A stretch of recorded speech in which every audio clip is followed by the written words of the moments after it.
அலைக்கும் வரஹ்மத்துல்லாஹி வபரகாத்துஹு. நஹ்மதுல்லாஹல் அலீம் நுஸல்லி அலா ரசூலிஹில் கரீம். அம்மா பஅத். அன்பான பெரியோர்களே, ஜமாத்தார்களே, அல்லாஹ்வுடைய கிருபையால் ஃபஜ்ருடைய தொழுகையை இமாம் ஜமாத்தோடு தொழுதுவிட்டு குர்ஆனுடைய வசனங்களின் அர்த்தங்களை, விளக்கங்களை, வரலாறுகளை தெரிந்து கொள்வதற்காக நாம் அமர்ந்திருக்கிறோம்.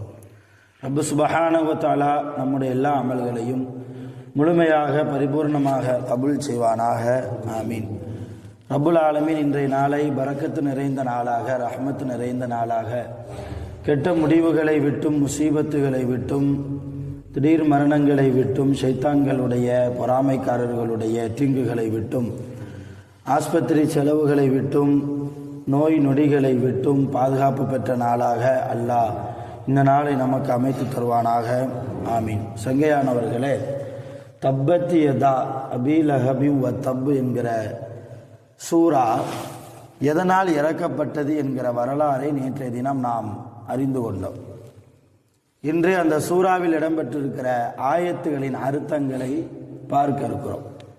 தப்பத் யதா அபீ லஹபி வ தப், அபூலகபுடைய இரண்டு கரங்களும் நாசமாகட்டும், அபூலகபே நாசமாகட்டும் என்று முதலாவது இந்த வசனத்திற்கு பொருள். இரண்டாவது வசனம், மா அக்னா அன்ஹு மாலுஹு வமா கசப், அவனுடைய அபூலகபுடைய செல்வம், அவன் சம்பாதித்த அனைத்துமே அவனுக்கு பிரயோஜனம் அளிக்கவில்லை. என்னதான் சம்பாதித்து பெரிய கோடீஸ்வரராக இருந்தாலும் யாரிடத்தில் எப்படி பேச வேண்டும் என்கிற நாகரிகம் தெரியவில்லையே. முஹம்மது ரசூலுல்லாஹி ஸல்லல்லாஹு அலைஹி வஸல்லம் அவர்கள் எல்லா நபிமார்களுக்குமான தலைவர். அதே நேரத்தில் எல்லா நபியை விட கடைசி நபியும் அவர்கள்தான். அவர்களுக்கு பின்னால் லா நபிய பாதி, ரசூலுல்லாஹ் சொல்லிட்டாங்க, எனக்கு பின்னால் எந்த நபியும் கிடையாது. அல்லாஹ்வுடைய ஹபீப் என்று பெயர் எடுத்திருக்கிற, அல்லாஹ்வுடைய நேசர் என்று பெயர் கொண்ட முஹம்மது ரசூலுல்லாஹி ஸல்லல்லாஹு அலைஹி வஸல்லம் அவர்களிடத்தில் எப்படி பேச வேண்டும் என்று தெரியாமல் அபூலஹப், இதற்காகவா எங்களை ஒன்று கூட்டினாய், தப்பல்லக்கையா முஹம்மத், முஹம்மதே உனக்கு நாசம் உண்டாகட்டும் என்று பேச தெரியாமல் பேசியதால் நீ சம்பாதித்து என்ன பிரயோஜனம், உன் செல்வம் இருந்து என்ன பிரயோஜனம் என்கிற துணியில் அல்லாஹ் இந்த வார்த்தையை பயன்படுத்துகிறான். இந்த ஆயத்தை, மா அக்னா அன்ஹு மாலுஹு வமா கஸப், அவன் எதை சம்பாதித்தானோ அவனுடைய செல்வங்கள், அவனுடைய சம்பாத்தியம் எதுவுமே அவனுக்கு பயனளிக்கவில்லை, பிரயோஜனம் கொடுக்கவில்லை. அடுத்த ஆயத்தில் அல்லாஹ் சொல்கிறான், நீ எந்த முஹம்மதை ஸல்லல்லாஹு அலைஹி வஸல்லம் அவர்களை திட்டினாயோ, சபித்தாயோ, சாபம் உண்டாகட்டும் என்று சொன்னாயோ, நாசம் உண்டாகட்டும் என்று சொன்னாயோ, அதனால் நீ எங்கே போவாய் தெரியுமா, சயஸ்லா நாரன் ذات லஹப். அடுத்த ஆயத்தில் அல்லாஹ் சொல்கிறான், சயஸ்லா நாரன் ذات லஹப், அபூலகபே நீ இனிமேல் நரகத்தில் முகங்குப்புற இழுத்து கொண்டு வந்து வீசப்படுவாய். யாரை பார்த்து நாசமா போகட்டும் என்று சொல்கிறாய்? எந்த நபி இல்லை என்றால் இந்த உலகத்தையே அல்லாஹ் படைத்திருக்க மாட்டானோ அந்த நபியை பார்த்தா நீ சாபமிடுகிறாய். நீ இனிமேல் எங்கு போவாய், யஸ்லா நாரன், நரகத்திலே முகங்குப்புற இழுத்து கொண்டு வந்து வீசப்படுவாய் என்று அல்லாஹ் சொல்கிறான். அடுத்து அவனுடைய மனைவியை பற்றி அல்லாஹ் பேசுகிறான். அபூலகபுடைய மனைவி ஒம்ராத்துஹு ஹம்மாலத்தல் ஹதப். இம்ராத்துங்கிற வார்த்தை இருக்குதே, குர்ஆன்ல எங்கெல்லாம் இம்ராத்துன்னு வருதோ அந்த இம்ராத்துனா பெண்ணுன்னு அர்த்தம். இம்ராத்துனா பெண்ணு. அங்கே எங்கெல்லாம் இம்ராத்துன்னு வருதோ குர்ஆன்ல, அந்த இம்ராத்துக்கு என்ன அர்த்தம்னா, யாரை குறித்து அல்லாஹ் இம்ராத்து என்று சொல்வான் என்றால் கெட்ட பெண்ணை குறித்து தான் அல்லாஹ் இம்ராத்துன்னு சொல்லுவான். நல்ல சாலிகான மனைவியை குறித்து அல்லாஹ் பேசுறதா ஜவுஜத்துன்னு சொல்லுவான். ஜவுஜ்னா அரபியில மாப்பிள்ளைன்னு அர்த்தம், கணவன் அர்த்தம். ஜவுஜத்துனா மனைவின்னு அர்த்தம். நல்ல மனைவி, நல்ல ஸ்ரீதேவி, ஒரு நபியினுடைய மனைவி, ஒரு சஹாபியினுடைய மனைவியை குறித்து அல்லாஹ் பேசுகிற போது ஜவுஜத் என்று பயன்படுத்துவான். ஒரு கெட்ட மனைவியை பற்றி பேசுகிற போது குர்ஆன்ல அல்லாஹ் இம்ராத் இம்ராத் ஃபிரௌன் இம்ராத் நூஹ் அலைஹிஸ்ஸலாம் அவருடைய மனைவி, லூத் அலைஹிஸ்ஸலாம் அவருடைய மனைவி. லூத் அலைஹிஸ்ஸலாத்துடைய மனைவிலாம் ரொம்ப மோசமான ஒரு பெண். ஆமாம், லூத் அலைஹிஸ்ஸலாம் அவர்களை ஈமான் கொள்ளாத பெண். அதே நேரத்தில் நூஹ் அலைஹிஸ்ஸலாத்துடைய மனைவியும் அப்படித்தான்.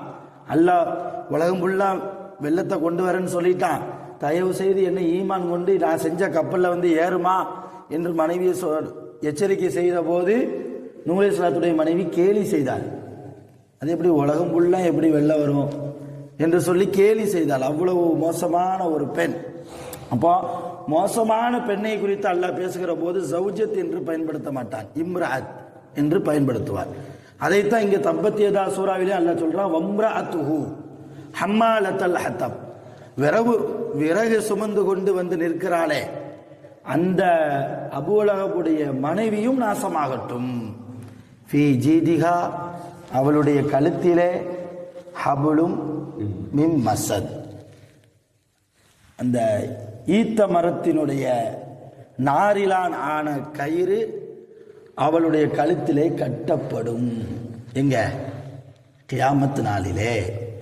ஏன்னா ரசூலுல்லாஹ் குறித்து அவளும் மோசமாக பேசினாள் இல்லையா, அதனால் கியாமத் நாளிலே ஈத்த மரத்தினால் ஆன, அதாவது பெரித்த மரத்தினால் ஆன கயிறை கொண்டு அவளுடைய கழுத்திலே கட்டப்படுவாள் என்று அல்லாஹ் மிக எச்சரிக்கையாக மிக பயங்கரமாக குர்ஆனிலே அபூலகபை குறித்தும் அபூலகபுடைய மனைவியை குறித்தும் பேசுகிறான், சபிக்கிறான். என்றால் ஒரே காரணம், ரசூலுல்லாவை பார்த்து அவன் விட்ட பேச்சினால், நடந்து கொண்ட நாகரிகம் அல்லாத செயலினால்.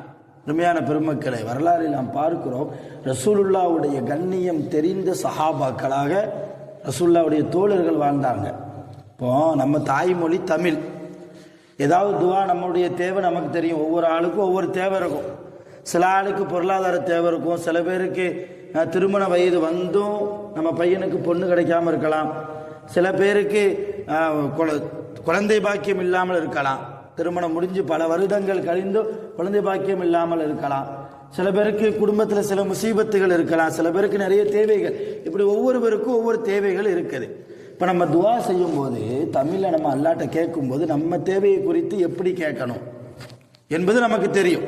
தமிழில் எந்த வார்த்தையை போட்டு கேட்கணும் என்பது நமக்கு தெரியும். ஆனால் அதே நேரத்தில் அரபியில் கேட்க தெரியுமா? நமக்கு ஆலிம்களுக்கு தெரியும். ஆலிம்கள் அல்லாதவர்களுக்கு அரபியில் வார்த்தையை ஜோடித்து அல்லாவிடத்தில் பேச தெரியாது. அது ஒரு குறையாக சொல்லலை, ஏன்னா அரபி ஞானம் தெரியாததால். சவுதியில் வேலை பார்த்துட்டு வந்தவங்களுக்கு கூட அரபியில் பேசுவாங்களே தவிர அரபியில் துவா கேட்கறதுக்கு பெரும்பாலும் தெரியாது. அதே மாதிரித்தான் அரபி மொழியை தாய்மொழியாக கொண்ட சஹாபாக்களுக்கு அரபியில் அல்லாவிடத்தில் பேச தெரியுமா தெரியாதா? கண்டிப்பாக தெரியும். மற்ற மொழியில் அவங்களுக்கு தெரிய வாய்ப்பு இல்லை. இதை மைண்டில் வச்சுக்கோங்க, சிந்தனையில் வைங்க. ஒரு சம்பவம் நான் சொல்கிறேன். அபூபக்கர் சித்தீக் ரலியல்லாஹு தஆலா அன்ஹு அவங்க ஒரு தடவை ரசூலுல்லாஹ்ட்ட வந்தாங்க. யார் ரசூலல்லாஹ், அது அல்லிம்னி துஆன், எனக்கு ஒரு துஆவை கற்றுத்தாருங்கள். அதுஉ பிஹா ஃபிஸ்ஸலா, அந்த துஆவை நான் தொழுகையிலே அல்லாஹ்விடத்தில் கேட்க வேண்டும். தொழுகையில் அல்லாஹ்ட்ட கேட்கணும்னா அத்தையாத்தெல்லாம் ஓதி முடிச்சதுக்கு பிறகு தரூதே இப்ராஹிம் அல்லாஹும்ம பாரிக் அலா முஹம்மத் வ அலா அலி முஹம்மத் கமா பாரக்த, அந்த தரூதே இப்ராஹிம் என்கிற அந்த ஸலவாத்தை ஓதி முடிச்சதுக்கு பின்னால கேட்பதற்கு ஒரு துஆவை எனக்கு கற்றுத்தாருங்க என்று அபூபக்கர் சித்திக் ரசூலுல்லாஹ்ட்ட வந்து கேட்குறாங்க. என்ன யோசிக்கிறேன்னா, தாய்மொழி அரபி, அபூபக்கர் சித்திக் ரலியல்லாஹுவுக்கு என்ன வேணும் என்ன தேவைங்கிறது அபூபக்கர் சித்திக் ரலியல்லாஹுவுக்கு தான் தெரியும். ரசூலுல்லாஹ்க்கு தெரியுமா? தெரிய வாய்ப்பு இல்லை. அப்படி இருக்கும்போது தாய்மொழி அரபியாக கொண்ட அபூபக்கர் சித்திக் ரலியல்லாஹு தானாகவே கேட்டிருக்கலாமே. ஏன் அல்லாஹ்வுடைய தூதரிடத்தில் வந்து ஒரு துஆவை சொல்லித்தாங்கன்னு கேட்கணும்? காரணம், ரசூலுல்லாஹ்வுடைய மாண்பை விளங்கியிருக்கிறார்கள். நம்மளா கேட்கறதுக்கும் ரசூலுல்லாஹ் கற்றுத்தந்த துஆவை கேட்பதற்கும் நிறைய வித்தியாசம் இருக்குது. நம்மளா கேட்டால் அல்லாஹ் கபூல் செய்வானா என்பது சந்தேகம். ரசூலுல்லாஹ் சொல்லி கொடுத்த துஆவை கேட்டால் அல்லாஹ் நிச்சயம் கபூல் செய்வான் என்கிற ஒரு ஈமான் சஹாபாக்களிடத்தில் இருந்தது. ரசூலுல்லாஹ் அப்பவும் அபூபக்கர் சித்திக் ரலியல்லாஹுக்கு என்ன துஆ கற்றுக் கொடுத்தாங்க தெரியுமா? அல்லாஹும்ம இன்னி லலம்து லுல்மன் கசீரன் கபீரா. அர்த்தம் என்ன தெரியுமா? இறைவா, நான் மிகப்பெரிய பாவின்னு அர்த்தம். நான் ரொம்ப அநியாயம் செய்கிறேன்னு அர்த்தம். அபூபக்கர் சித்திக் எல்லாம் அநியாயம் செய்யக்கூடிய ஆளா? பாவம் செய்யக்கூடிய நபரா? நம்மளை மாதிரி சாதா சீதாவான ஆளா? ரசூல்லாவுக்கு அடுத்த அந்தஸ்து அபூபக்கர் சித்திக் ரலியல்லாஹுவுக்கு. ரசூல்லாவுடைய உற்ற தோழர், நெருங்கிய தோழர். அல்லாஹ் குர்ஆனில் அபூபக்கர் சித்திக் ரலியல்லாஹுவை பற்றி 2வது நபர் என்ற அடைமொழி பெயரிட்டு குர்ஆன்ல சொல்றான். சானிய இஸ்னைன், குகையில் 2 பேர் இருந்தாங்க, சவுர் குகையில். அதில் 2வது நபர் என்று ரசூல்லாவோடு இருந்த அபூபக்கர் சித்திக் ரலியல்லாஹு பற்றி குர்ஆன்ல அல்லாஹ் சொல்றான். அவ்வளவு சீதேவி, எந்த பாவம்னால என்னன்னு தெரியாத ஒரு நல்ல உத்தம தோழர். அவங்களுக்கு ரசூல்லா என்ன துவாவை சொல்லி கொடுக்குறாங்க? நான் அநியாயம் செஞ்சிட்டேன் ரப்பே, ஃபகுஃபிர்லி மகுஃபிரத்தம் மின் இந்திக்க, உன்னுடைய மகுஃபிரத்தால் என்னை மன்னிப்பாயாக. வர்ஹம்னி, எனக்கு நீ இரக்கம் காட்டுவாயாக. இன்னக அன்தல் கஃபூருர் ரஹீம், நிச்சயமாக நீதான் மன்னிக்க கூடியவன், இரக்கமுடையவன் என்கிற இந்த துவா. துவாவை கேட்டு நேரம் போயிட்டாங்க. இங்கே நம்ம என்ன விளங்குறோன்னா, இப்போ யாராவது ஆலிம் சாட்டை வந்து ஏதாவது துவா சொல்லிட்டாங்க சத்து கேட்டா, நான் பெரிய பாவி, என் பாவத்தை மன்னிச்சிருன்னு கேளுங்கன்னு எந்த ஆலிம் சாவது சொன்னாங்கன்னு வைங்க, நான் பெரிய பாவியா? நான் என்ன பாவம் செய்கிறேன்? காலையில் தஹஜ்ஜத் தொழுகிறேன், ஃபஜ்ர் தொழுகிறேன், லுஹர் அஸ்ர் மக்ரிப் இஷா, கிடைக்கிற நேரத்தில் தர்மம் கொடுக்குறேன், தஹஜ்ஜத் தொழுகிறேன், குர்ஆன் ஓதுறேன், என்னை பார்த்து பாவின்னு சொல்லி துவா சொல்லித்தாரீங்களே, வேற ஏதாவது துவா சொல்லித்தாங்க சார் கேட்போமா இல்லையா? ஆலிம் சார் சண்டைக்கே போயிடுவாங்க சில பேர். ஒக்கூரில் அப்படி யாரும் இல்லைன்னு நினைக்கிறேன், இருக்க மாட்டாங்க. மற்ற ஊர்களில் பேசுகிறேன் அல்ஹம்துலில்லாஹ். இப்போ அந்த அளவு தான் முஸ்லீம்களுடைய நிலைமை. ஆனால் பல படித்தரங்கள் அந்தஸ்தால் உயர்ந்த சஹாபாக்கள், அபூபக்கர் சித்திக் ரலியல்லாஹு துவா சொல்லித்தாங்க நாயகமே என்று கேட்கிற போது, பாவம் மன்னிப்பு குறித்து துவா சொல்லி கொடுத்த போது எதுவுமே பேசலை. நான் பாவமே செய்யலையே ரசூலுல்லாஹ், எனக்கு இப்படி ஒரு துவாவை சொல்லித்தாரீங்களே, எதுவுமே கேட்கல. அதுதான் சஹாபாக்கள். ரசூல்லாவை விளங்கிய விதம், ரசூல்லாவுடைய கண்ணியத்தை விளங்கிய விதம். இன்றைக்கு அந்த கண்ணியத்தை விளங்காததனால் ஒன்று சொல்கிறேன் கேளுங்க, ரசூல்லாவின் மீது ஸலவாத்துகளை அதிகமாக ஓதினால் உங்கள் வாழ்க்கையில் முசீபத்தே வராது.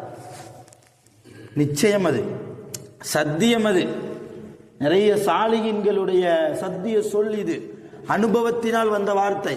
ஸலவாத்துகள் ஓதினால் ஆபத்துகள் நீங்கும், முசீபத்துகள் நீங்கும், கடன் தொல்லைகள் நீங்கும், அல்லாஹ்வுடைய ரஹ்மத்து கிடைக்கும். எல்லாவற்றிற்கும் மேலாக நாம் ஓதுகிற ஸலவாத்தை எத்தனை முறை ஓதுகிறோம், என்ன வார்த்தையை கொண்டு ஸலவாத்து ஓதுகிறோம், எல்லாவற்றையும் நபி ஸல்லல்லாஹு அலைஹி வஸல்லம் அவர்கள் தன்னுடைய ரவுலாவில் இருந்து, கபரில் இருந்து பார்த்து கொண்டு இருக்கிறார்கள். ஒக்கூர்ல இருந்து ஆஜியார் ஸலவாத்து ஓதுனோம்னா மதீனால இருக்கிற ரசூல்லா பார்க்கிறாங்க. யார? நம்மை பார்க்கிறார்கள். நம்மளை ரசூல்லா பார்த்துட்டாங்கன்னா அதை விட பாக்கியம் வேற என்ன வேணும் சொல்லுங்க?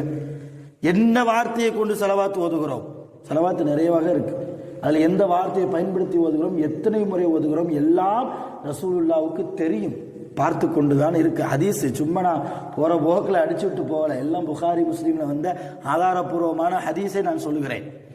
ஆகையினால் ரசூலுல்லாஹ்வின் மீது அதிகமாக அன்பு வைத்து இந்த தப்பத் யதா சூரா நமக்கு தரக்கூடிய மிகப்பெரிய படிப்பினை, ரசூலுல்லாஹ் விஷயத்தில் மிகச்சரியாக நாம் நடக்க வேண்டும்.